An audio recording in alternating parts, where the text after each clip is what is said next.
Happy Friday, beautiful people! Maaga pa nga tayong gumising at nagpalit ng ating scrub suit at ayan na nga ang ating daily morning skincare routine. Pagkatapos nating maghilamos ay nag-apply na tayo ng ating vitamin C serum at ang ating brightening cream with moisturizer and sunscreen na din. At ayan na nga ang ating face lock, mamula-mula pa. Edi wow, siopaw. Naglagay na tayo ng ating lab coat at pagkababa ko nga ay nakahiga pa sa couch ang ating bunso. Antok na antok pa yan pero dahil ngayon nga ay Friday, hindi nila kailangan kumain ng kanin. Kaya naman, nag-microwave lang siya ng isang pack ng white mac and cheese habang si mama naman ay nag-brew na ng kanyang morning coffee. Dahil Tongda is live, chinek natin ang ating computer para siguraduhin na nakapag-input tayo ng tamang visits for the week. At dahil hindi nga natin natapos ang ating documentation from yesterday, ay sinimulan na nga tapusin ni Mama yan. Pindot lang ng pindot para sa kabuhayan. Edi wow, shop again. Why not shop not? At dahil wala pa tayo espiritu ng kape, ay kailangan na nga natin ng coffee.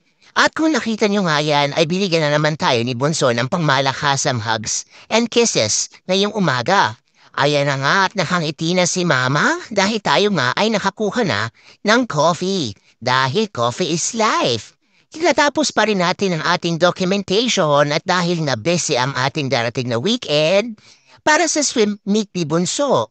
Ayan na ang kanyang last swim for the season, kaya naman tapusin natin yan.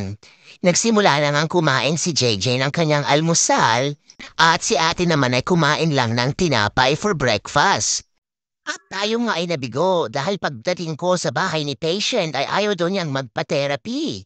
Dahil naflatan tayo ng gulong at hindi na nga yan pwedeng gamitin, ay pumunta tayo sa Pep Boys para bumili ng 4 na bagong gulong. Wala tayong trabaho ngayon at tayo may nalagasan pa ng Tongda. Edi wow, shopang! Pumunta rin tayo sa cultural night sa school ng ating mga anak at bago ang lahat, dumaan muna tayo sa Walmart para pick upin ang gamot ni Daddy at bumili nga kami ng Yakult. Sa mga oras na yan ay wala nga si ate dahil nasa church siya para sa participation niya for the Living Station ngayong darating na Easter program niya. At for the video na nga si Mama at talaga namang napakaraming tao. Ito ang isa sa pinaka-aabangan nating celebration ng kanilang elementary school dahil nagtitipon-tipon nga ang lahat ng galing sa iba't ibang parte ng ating mundo. At kaya na nga, raise the Philippine flag dahil tayo ay isang proud Pinoy ay sinusuportahan natin ang ganitong mga events.